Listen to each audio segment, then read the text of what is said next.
Today, I'm going to show you my top 5 favorite offensive basketball plays. So, for the pass and screen away, self-explanatory. Number 1 passes to player 2 as an example. 1 will screen for player 3. 3 will use that screen.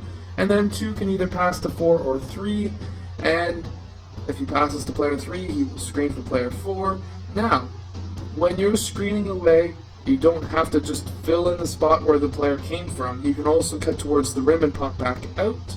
Or if you cut towards the rim, your coach could also instruct your team to dribble the ball around to fill that spot, fill the spot, and pop back out. Those are the different options.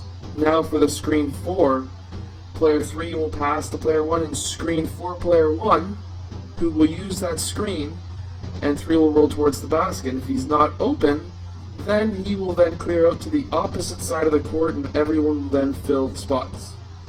Very, very simple, easy offense. Now on to play number 4. Play number 4 is also a 5-out basketball offense, and how we are going to run it this time is almost like the box offense, which just may be coming later on in this video. But 4 and 5 will screen down for players 2 and 3, and then those 2 players will then use that screen. They could pop up for a 3-point shot, or one could pop up and the other will then cut towards the rim, or they could both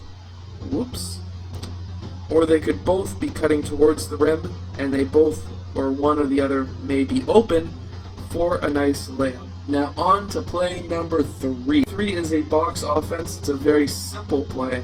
So first 4 and 5 will screen down on players 2 and 3, and those 2 players will then pop out to the 3-point line. Let's say, for example, 1 passes to player 2 because he's open. He could also take the 3-point shot, or he could look for player 5 who would be posting up the man. Hopefully, obviously, the defense switches, and now there's a mismatch on player 5, so that it should be a nice, easy post up and layup.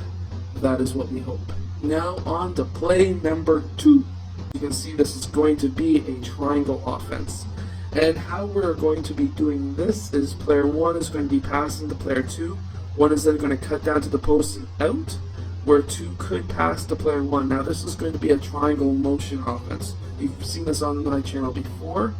And so here in this play, we're going to have, if player 2 was to pass to player 1, 2 will then screen for player 1.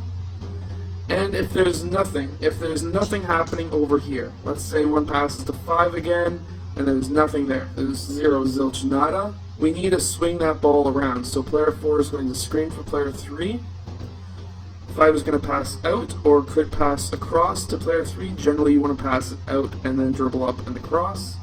And then at this point in time, we're going to have player 4 go down into the low post, and then 2 is going to continue through using a double screen. 3 is going to pass to player 2. 2 is going to dribble up. Now you've got a triangle offense all over again on that side, and you will be continuing this through over and over until, of course, you run out of time on the shot clock, and then you better shoot the ball. Or you can call this whatever you want. How I like to call it is, what's his name? Whatever his name is, call it. Now, what we're going to have is player 3 is going to screen for player 1, and at the same time 4 is going to go down to the low post. Now player 2 is going to use 5 and 4 as a screen, and 1 is going to be using 3 as a screen. Now both of these players should be open, so they could both take a shot. However, this is your shooter. This is the guy you want to shoot the 3-point shot. 1 is going to pass him the ball for the 3. He needs to have a nice quick shot, and believe me, this play will definitely work. These 2 guys should be your biggest guys on the court, setting those hard screens, and believe me, it works. I love this play.